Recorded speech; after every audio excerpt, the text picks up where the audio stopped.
kelompok 3 akan memaparkan materi tentang pengelolaan data. Baiklah, sebelum kami memaparkan materi kami, saya akan memperkenalkan teman-teman kelompok saya. Yang pertama terdiri dengan saya sendiri atas nama Amalia dengan NIM A1121189.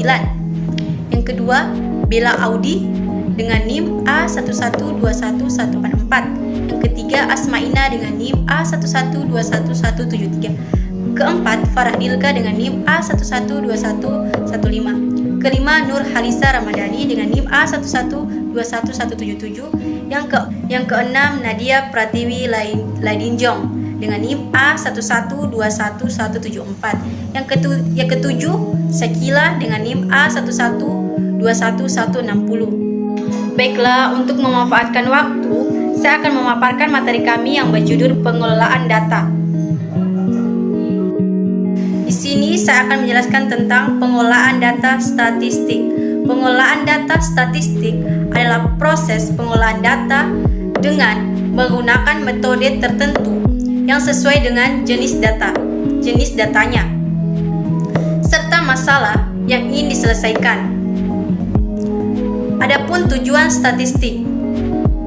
Tujuan statistik bertujuan untuk menginterpretasi data lebih mudah, memudahkan dalam memahami sebuah penelitian, dan dapat berfungsi sebagai alat bantu pengambilan keputusan. Terdapat dua jenis data statistik. Satu, data kualitatif adalah data yang tidak dinyatakan dalam bentuk angka. Dua, data kuantitatif adalah data yang dinyatakan dalam bentuk angka-angka atau numerik yang biasanya disajikan dalam tabel. Selanjutnya, proses pengolahan data. Nah, apa sih pengolahan data? Pengolahan data adalah kegiatan konversi data menjadi informasi yang berguna. Pengolahan ini dilakukan menggunakan urutan operasi yang sudah ditentukan, baik secara otomatis maupun manual. Data yang diperoleh bisa saja dari sebuah dokumen ataupun informasi online. Di sini ada dua proses pengolahan data. Yang pertama, batch processing atau pemrosesan batch adalah teknik di mana data yang akan diproses atau program yang akan dijalankan dikumpulkan menjadi beberapa kelompok agar pemrosesan data lebih nyaman, efisien, dan cepat. Dan yang kedua, online process atau operasi online adalah operasi yang menggunakan perangkat yang terhubung langsung ke CPU, baik untuk entry data ataupun keperluan lain. Dengan menggunakan online processing, data akan secara otomatis tersimpan di wadah yang telah tersedia. Pengolahan data secara sentralisasi. Seluruh sumber data atau dokumen dari unit-unit kerja yang ada dalam suatu organisasi dikirim ke unit kerja perekaman data. Operator data entry membaca dokumen dan memasukkan isian data yang ada ke dalam media perekaman data sesuai dengan aplikasi masing-masing pekerjaan.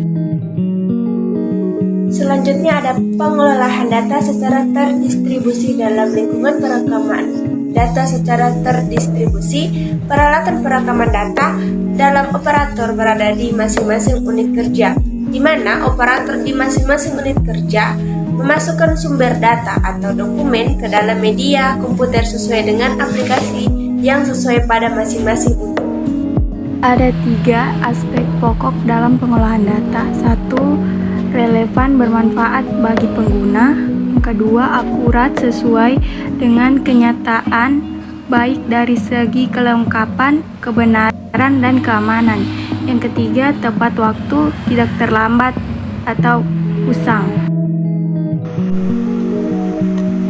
Metode pengolahan data statistik. Yang pertama, metode deskriptif. Metode deskriptif adalah metode yang digunakan untuk mengumpulkan, mengolah, menganalisis, serta menyajikan Data kuantitatif secara deskriptif, atau dengan kata lain menggambarkan atau mendeskripsikan data sebagaimana adanya.